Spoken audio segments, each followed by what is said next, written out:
It gives us great honor this evening, we of the American Studies Association, recently formed here on the campus of Brigham Young University, this evening to be able to have the honorable presence of Elder Ezra Taft Benson to be with us.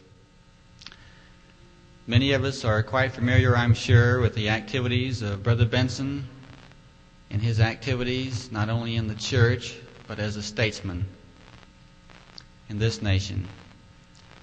And those of us that are here this evening hold high regard for President Benson's spiritual strength and the foundation that he has given many of us in our lives and those things which we have studied as he has spoken to us through the years.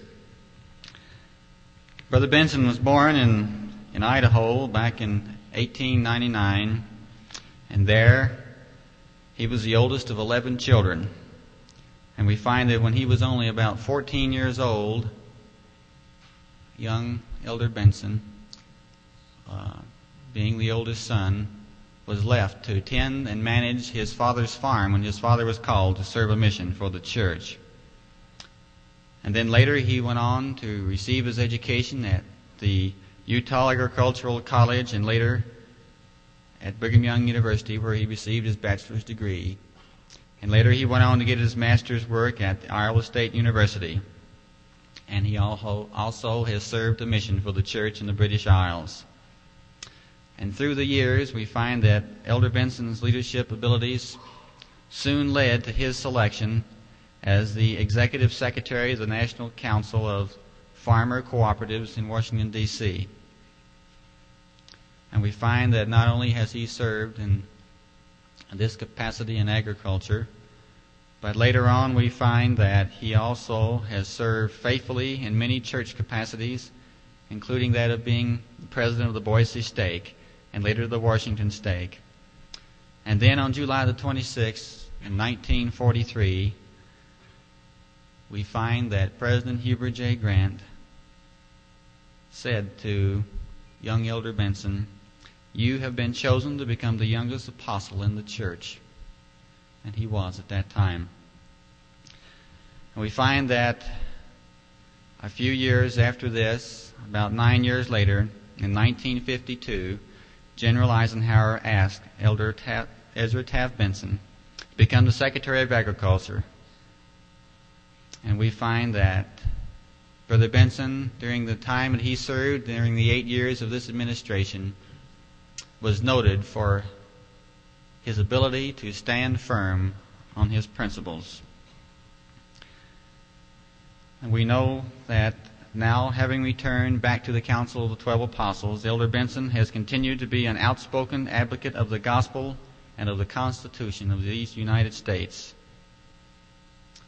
And Brother Benson has said, "It is my firm belief that the God of heaven raised up the founding fathers and inspired them to establish the Constitution of this land. Freedom is a God-given eternal principle, a heritage more precious than life itself, which testimony Brother Benson continues to bear, not only to the members of this church, but to Americans and to peoples around the world." And through his experience in working with President Eisenhower and in the various other capacities that he has served in as statesman and as an apostle of the Lord Jesus Christ in the last days, we find that Brother Benson, through these activities, is most qualified to be able to speak out on the subject that he will be sharing with us this evening. He will be telling us about the proper role of government. And I could think of no one in the church today more qualified to speak to us on this particular subject than the Honorable Elder Ezra Taft Benson. At this time, we'd like to present Elder Benson.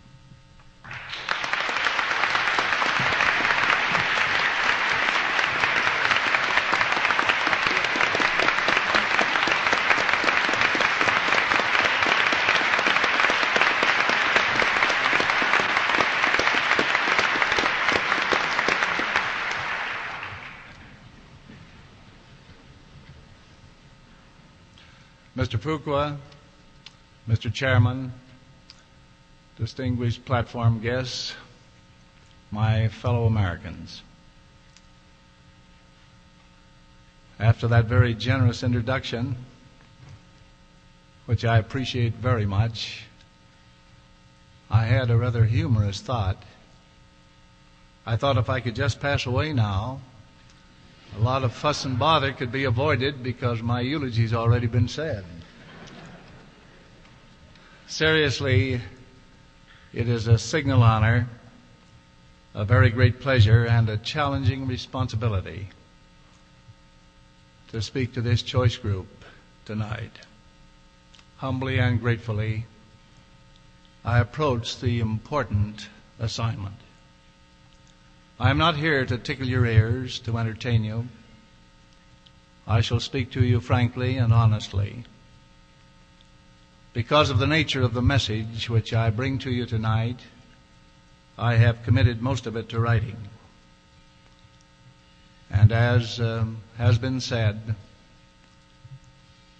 I will discuss with you the very vital subject of the proper role of government. With all my heart, I love this great nation. I have lived and traveled abroad just enough to make me appreciate rather fully what we have here. Having traveled in some 50 nations on both sides of the Iron Curtain, having met with leaders of the free world and also the communist world, I have a conviction in my heart that this is the greatest nation under heaven. And I am convinced that the God of heaven raised up the founding fathers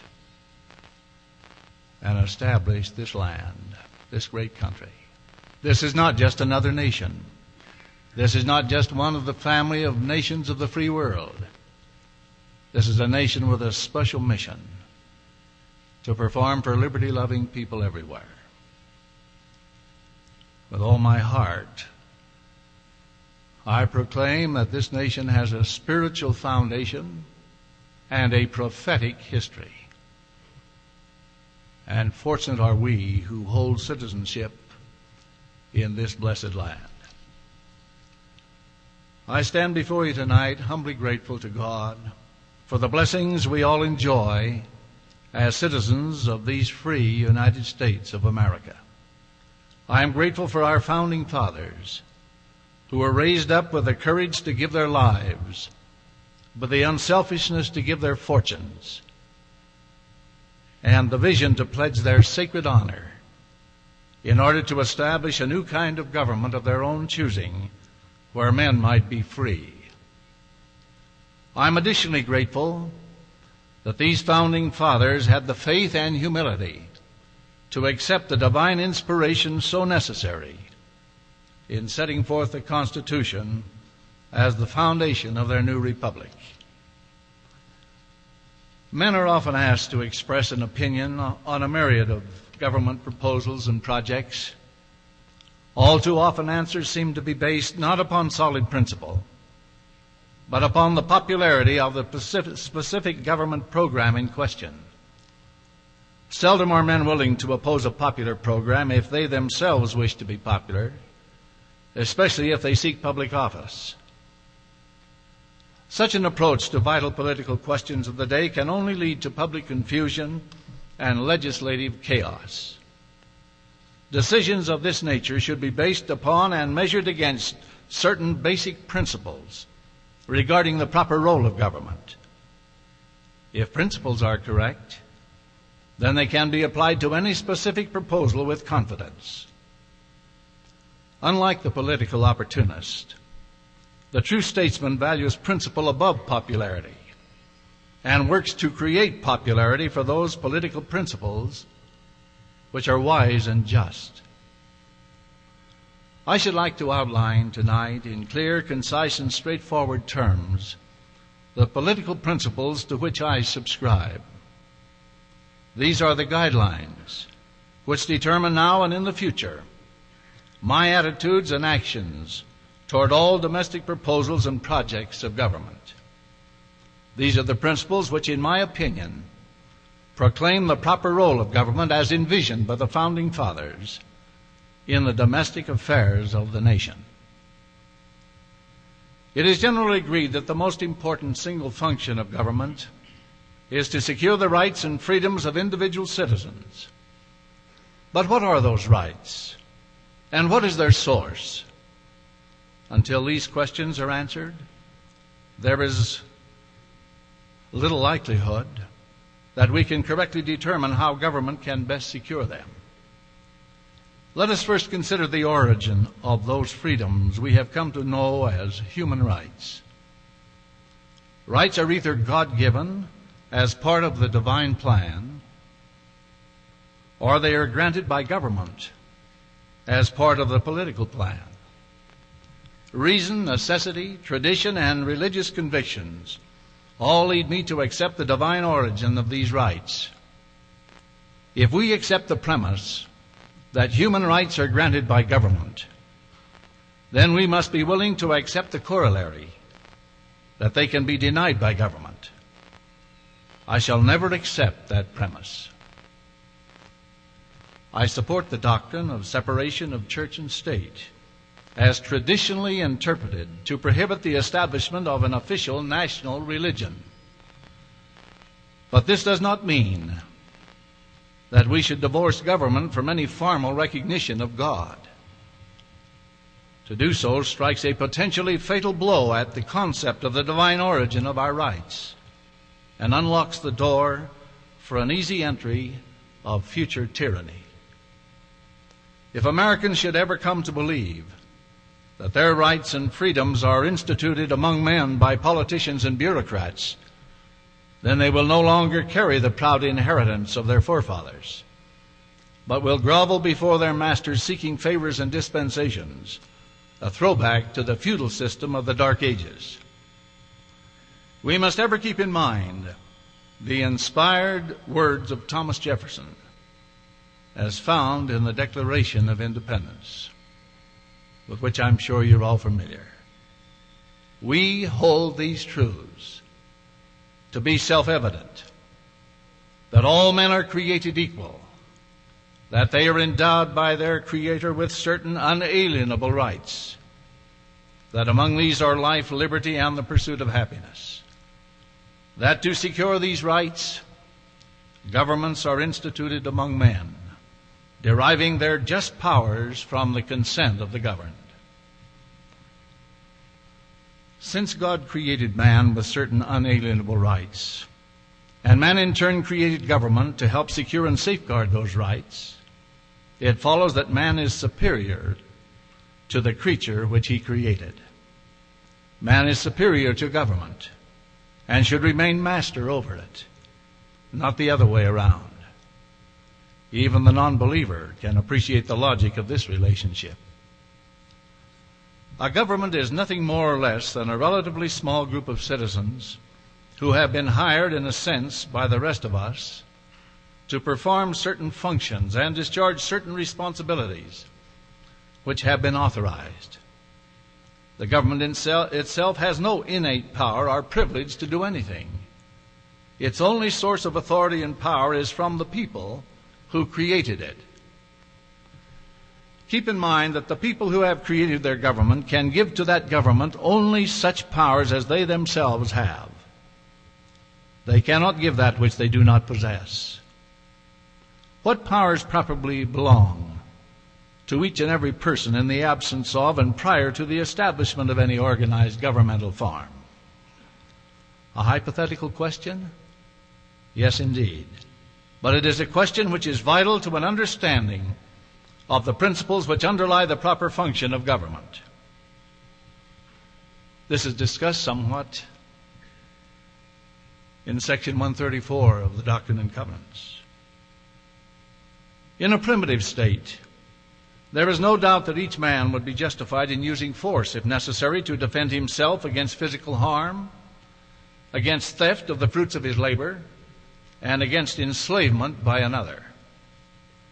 Indeed, the early pioneers found that a great deal of their time and energy was being spent defending themselves, their property, and their liberty. For man to prosper, he cannot afford to spend his time constantly guarding his family, his fields, and his property against attack and theft. So he joins together with his neighbors and hires a sheriff. At this moment, government is born. The individual citizens delegate to the sheriff their unquestionable right to protect themselves. The sheriff now does for them only what they had a right to do for themselves, nothing more. But suppose Pioneer A wants another horse for his wagon.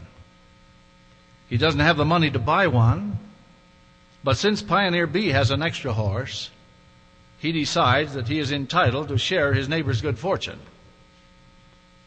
Is he entitled to take his neighbor's horse? Obviously not.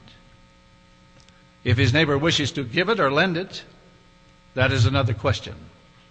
But so long as Pioneer B wishes to keep his property, Pioneer A has no just claim to it.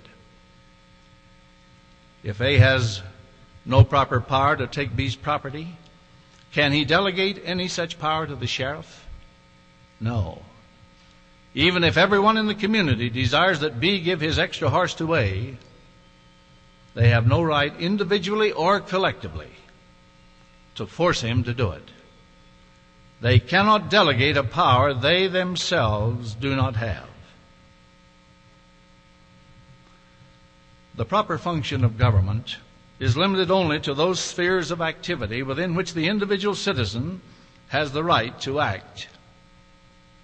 By deriving its just powers from the governed, government becomes primarily a mechanism for defense against bodily harm, theft, and involuntary servitude. It cannot claim the power to redistribute the wealth or force reluctant citizens to perform acts of charity against their will. Government is created by man. No man can delegate a power he does not possess. The creature cannot exceed the Creator. In general terms, therefore, the proper role of government includes such defensive activities as maintaining national military and local police forces for the protection against loss of life, loss of property, and loss of liberty at the hands of either foreign despots or domestic criminals. It also includes those powers necessarily incidental to the proper function, such as 1. The maintenance of courts, where those charged with crimes may be tried and where disputes between citizens may be impartially settled.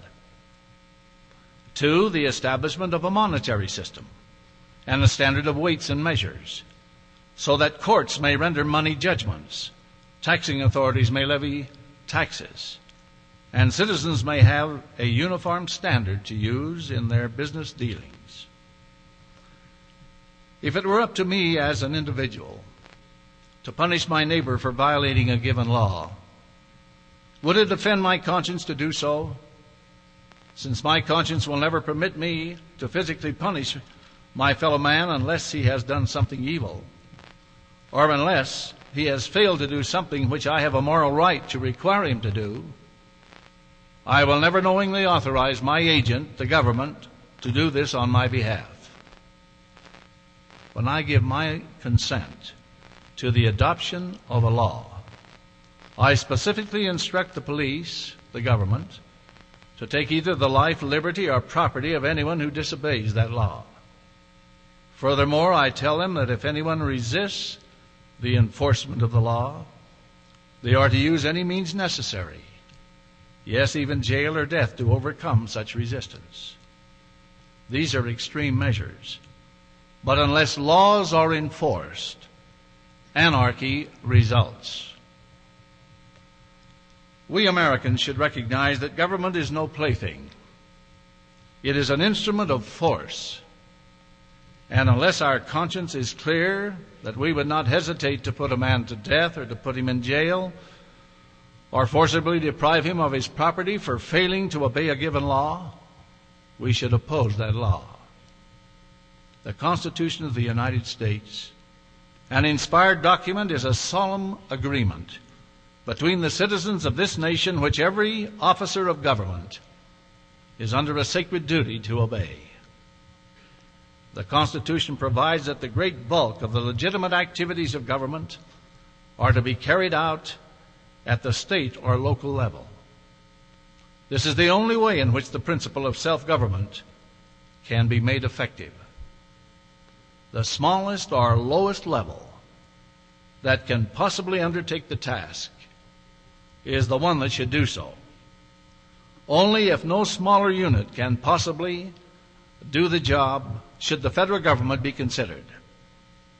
This is merely the application to the field of politics of that wise and time-tested principle of never asking a larger group to do that which can be done by a smaller group. The smaller the governmental unit and the closer it is to the people, the easier it is to guide it, to correct it, to keep it solvent, and to keep our freedom. Thomas Jefferson explained it this way, quote, "The way to have good and safe government is not to trust it all to one, but to divide it among the many, distributing to every one exactly the functions he is competent to. Let the national government be entrusted with the defense of the nation and its foreign and federal relations, the state governments with civil rights, law, police, the administration of what concerns the state generally, the counties with the local concerns of the counties, and each ward direct the interests within itself. It is by dividing and subdividing these republics from the great national one down through all its subordinations until it ends in the administration of every man's farm by himself, by placing under every one what his own eye may superintend, that all will be done for the best. What has destroyed liberty and the rights of man in every government which has ever existed under the sun? The generalizing and concentrating all cares and powers into one body." Unquote. Remember that the people of the states of this republic created the federal government. The federal government did not create the states.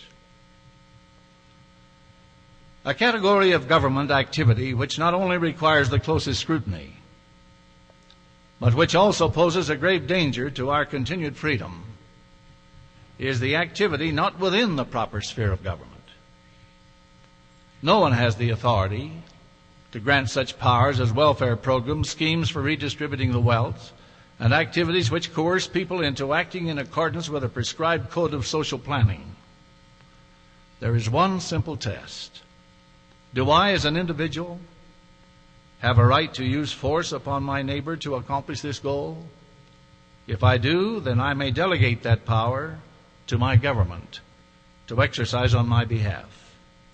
If I do not have that right, I cannot delegate it.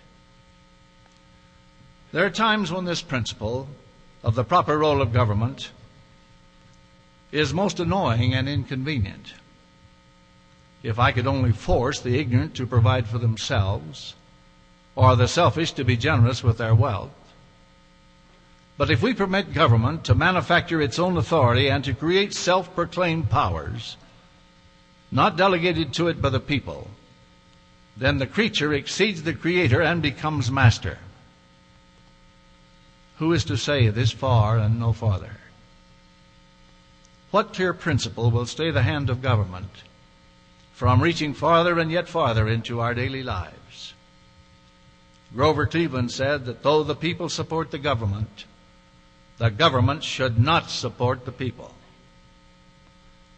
Once government steps over this clear line between the protective or negative role into the aggressive role of redistributing the wealth and providing so-called benefits for some of its citizens, it becomes a means for legalized plunder. It becomes a lever of unlimited power, which is the sought-after prize of unscrupulous individuals and pressure groups, each seeking to control the machine to fatten his own pockets or to benefit its favorite charities. all with the other fellow's money, of course. Each class or special interest group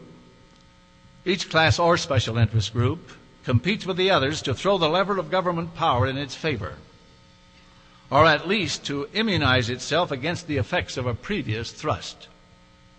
Labor gets a minimum wage, so agriculture seeks a price support. Consumers demand price controls, and industry gets protective tariffs. In the end, no one is much further ahead, and everyone suffers the burdens of a gigantic bureaucracy and a loss of personal freedom, with each group out to get its share of the spoils. Such governments historically have mushroomed into total welfare states. Once the process begins, once the principle of the protective function of government gives way to the aggressive or redistributive function, then forces are set in motion that drive the nation toward totalitarianism. No government in the history of mankind has ever created any wealth. People who work create wealth. James R. Evans, in his inspiring book, The Glorious Quest, gives this simple illustration of legalized plunder. Assume, for example, that we were farmers and that we received a letter from the government telling us that we were going to get $1,000 this year for plowed up acreage. But rather than the normal method of collection, we were to take this letter and collect $69.71 from Bill Brown at such and such an address, and $82.47 from Henry Jones, $59.80 from Bill Smith, and so on down the line, that these men would make up our farm subsidy. Neither you nor I, nor would 99% of the farmers of this country walk up and ring a man's doorbell, hold out a hand and say, "Give me what you've earned, even though I have not." We simply would not do it, because we would be facing directly the violation of a moral law: thou shalt not steal. In short, we would be held accountable for our actions. The free creative energy of this choice nation created more than 50% of all the world's products and possessions in the short span of 160 years. This is a miracle of achievement. The only imperfection in the system is the imperfection in man himself. Unquote. The last paragraph in this remarkable Evans book, which I commend to all, reads, "No historian of the future will ever be able to prove that the ideas of individual liberty practiced in the United States of America were a failure. He may be able to prove that we were not yet worthy of them. The choice is ours." Unquote. Now, according to Marxist doctrine, a human being is primarily an economic creature. His material well-being is all important. His privacy and his freedom are secondary. The Soviet Constitution reflects this philosophy in its emphasis on security: food, clothing, housing, medical care, the same things that might be considered in a jail.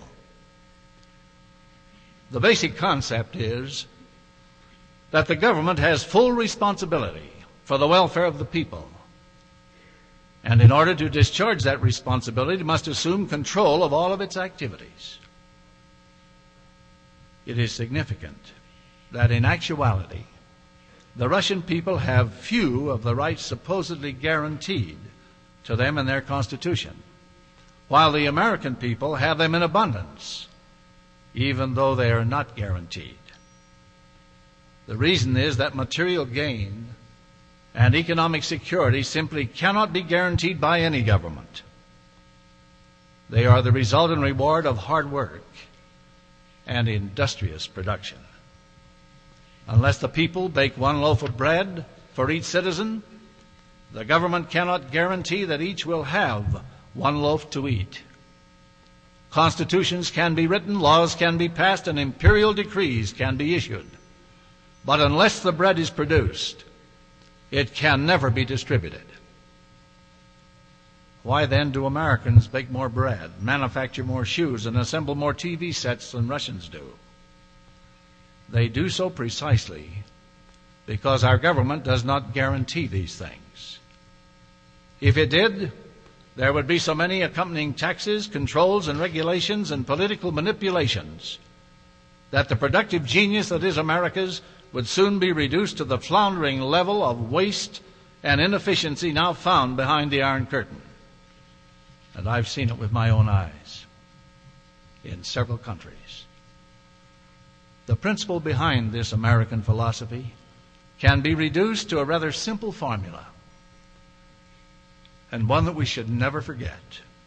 First, economic security for all is impossible without widespread abundance. Two, abundance is impossible without industrious and efficient production. And three, such production is impossible without energetic, willing, and eager labor. Fourth, this is not possible without incentive. And five, of all forms of incentive, the freedom to attain a reward for one's labors is the most sustaining for most people. Sometimes called the profit motive, it is simply the right to plan and to earn and to enjoy the fruits of your labor.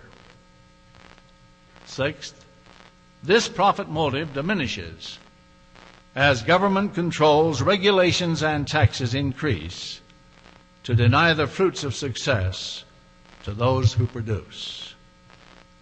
I have sometimes said that our great American way of life is based on three solid pillars. We might say four, because at the basis of all of it is spirituality. But these three pillars are: first, private enterprise, the right to venture, the right to choose.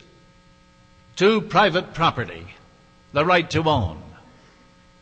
And three, a market economy, the right to exchange, the right to sell your own labor or the products of your own hands. All of these are absent under communism. Any attempt through governmental intervention to redistribute the material rewards of labor can only result in the eventual destruction of the productive base of society, without which real abundance and security for more than the ruling elite is quite impossible. What happens to a nation which ignores these principles? Former FBI agent Dan Smoot succinctly points this out. Quote, England, he said, was killed by an idea. The idea that the weak, indolent, and profligate must be supported by the strong, industrious, and frugal, to the degree that tax consumers will have a living standard comparable to that of taxpayers. The idea that government exists for the purpose of plundering those who work to give the product of their labor to those who do not work. The economic and social cannibalism produced by this communist socialist idea will destroy any society which adopts it and clings to it as a basic principle. Any society, unquote. Fortunately, many in England are beginning to see the truth of this basic statement. Now, this may sound heartless and insensitive to the needs of those less fortunate individuals who are found in any society, no matter how affluent. What about the lame, the sick, and the destitute? Is an often voiced question. Most other countries have attempted to use the power of government to meet this need.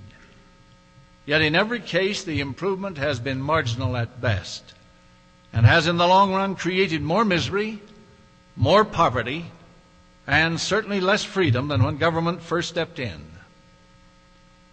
As Henry Grady Weaver wrote in his excellent book, The Mainspring of Human Progress, quote, most of the major ills of the world have been caused by well-meaning people who ignored the principle of individual freedom, except as applied to themselves, and who were obsessed with fanatical zeal to improve the lot of mankind in the mass through some pet formula of their own.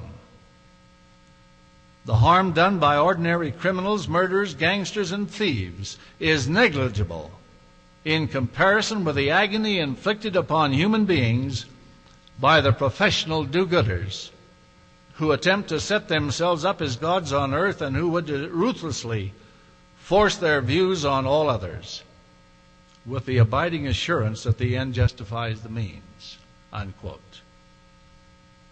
America has traditionally followed Jefferson's advice of relying on individual action and charity. The United States has fewer cases of genuine hardship per capita than any other country in the world now or throughout all history. Even during the Depression of the 1930s, Americans ate and lived better than most people in other countries do today. In reply to the argument that just a little bit of socialism is good, so long as it doesn't go too far, may I say that history proves that the growth of the welfare state is difficult to check before it comes to its full flower of dictatorship. But let us hope that this time around the trend can be reversed, and by people such as you. If not, then we will see the inevitability of complete socialism, probably within our lifetime. 3 factors may make a difference and give us hope. First, sufficient historical knowledge of the failures of socialism in contrast to the proven success of free enterprise. Second, modern means of rapid communications to transmit this information to a large literate population. And third, a growing number of dedicated men and women actively working to promote a wider appreciation of these concepts. The timely joining together of these 3 factors may make it entirely possible for us to reverse the present trend. We hope and pray that this will be the case. How is it possible to cut out the various welfare state features of our government, which have already fastened themselves like cancer cells onto the body politic? Can drastic surgery be performed without endangering the patient? Drastic measures are called for. No compromise actions will suffice. Like all surgery, it will not be without discomfort, and perhaps even some scar tissue for a long time to come. But it must be done if the patient is to be saved, and it can be done without undue risk. Not all welfare state programs currently in force can be dropped simultaneously without causing tremendous economic and social upheaval. The first step toward restoring the limited concept of government should be to freeze all welfare state programs at their present levels, making sure that no new ones are added. The next step would be to allow all present programs to run out their term with absolutely no renewal. This third step would involve the gradual phasing out of those programs which are indefinite in their term. The bulk of the transition, I believe, could be accomplished within a 10-year period and virtually completed within 20 years. In summary, and with due appreciation to Dr. Verlin Anderson and other libertarian patriots, the following declaration of principles are those which I would like to give you in summary, and to which I subscribe as an independent American for constitutional government. First, I believe that no people can maintain freedom unless their political institutions are founded upon faith in God and belief in the existence of moral law. 2, I believe that God has endowed men with certain unalienable rights, as set forth in the Declaration of Independence, and that no man, no legislature, no majority, however great, may morally limit or destroy these. That the sole function of government is to protect life, liberty, and property. And anything more than this is usurpation and oppression. 3rd, I believe that the Constitution of the United States, as I've already indicated, was prepared and adopted by men acting under the inspiration of Almighty God. That it is a solemn compact between the peoples of the states of this nation, which all officers of government are under duty to obey. That the eternal moral laws expressed therein must be adhered to, or individual liberty will perish. 4, I believe it a violation of the Constitution for government to deprive the individual of either life, liberty, or property except for these purposes: A, punish crime and provide for the administration of justice. B, protect the right and control of private property. C, wage defensive war and provide for the nation's defense. And D, compel each one who enjoys the protection of government to bear his fair share of the burden of performing the above functions. 5, I hold that the Constitution denies government the power to take from the individual either his life, liberty, or property, except in accordance with moral law. That the same moral law which governs the actions of men when acting alone is also applicable when they act in concert with others.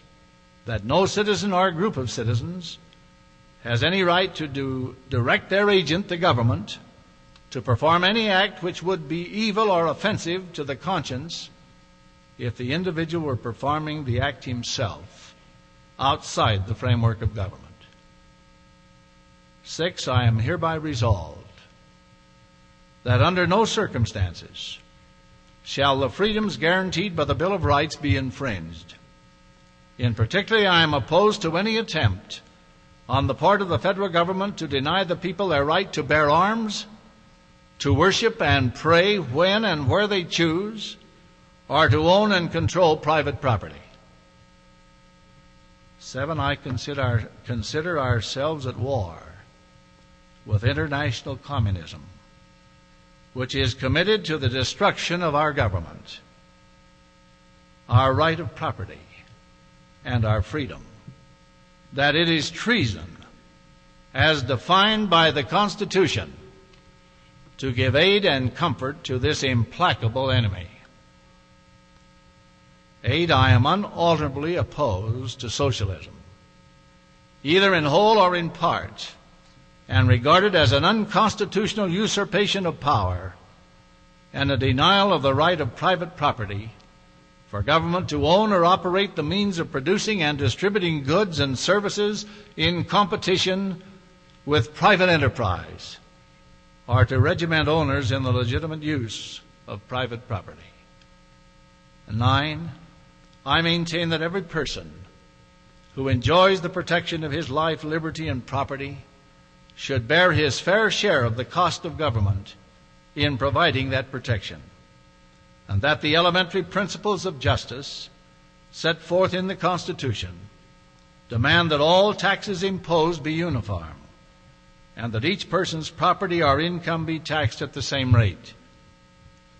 10, I believe in honest money, the gold and silver coinage of the Constitution, and a circulating medium convertible into such money without loss.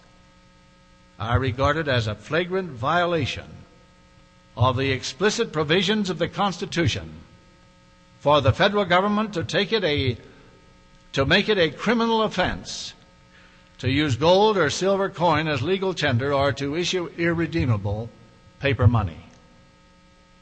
11, I believe that each state is sovereign in performing those functions reserved to it by the Constitution, and it is destructive of our federal system and the right of self-government guaranteed under the Constitution for the federal government to regulate or control the states in performing their functions or to engage in performing such functions itself. 12, I consider it a violation of the Constitution for the federal government to levy taxes for the support of state or local government, that no state or local government can accept funds from the federal and remain independent in performing its functions, nor can citizens exercise their rights of self-government under such conditions. 13, I deem it a violation of the right of private property guaranteed under the Constitution for the federal government to forcibly deprive the citizens of this nation of their property through taxation or otherwise, and make a gift thereof to foreign governments or their citizens. 14, I believe that no treaty or agreement with other countries should deprive our citizens of rights guaranteed them by the Constitution. And lastly, 15, I consider it a direct violation of the obligation imposed upon it by the Constitution for the federal government to dismantle or weaken our military establishment below that point required for the protection of the states against invasion, or to surrender or commit our men, arms, or money to the control of foreign or world organizations of governments. Now, these things I believe to be the proper role of government. We have strayed far afield. We must return to these basic concepts and principles, to these eternal verities. There is no other way. The storm signals are up. They are clear and ominous. As Americans, citizens of the greatest nation under heaven, we face difficult days. Never since the days of the Civil War, 100 years ago, has this nation faced such a crisis. In closing, I wish to refer you to the words of the patriot Thomas Paine, whose writings helped so much to stir into a flaming spirit the smoldering embers of patriotism during the days of the American Revolution. He said this: "These are the times that try men's souls. The summer soldier and the sunshine patriot will in this crisis shrink from the service of his country. But he that stands it now deserves the love and thanks of man and woman.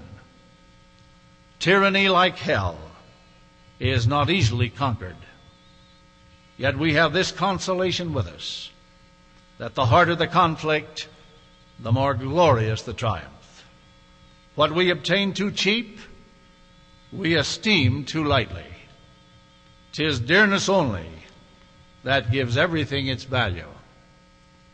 Heaven knows how to put a proper price upon its goods, and it would be strange indeed if so celestial an article as freedom should not be highly rated." Those words are appropriate today, and I'm sure touch the hearts of all of us.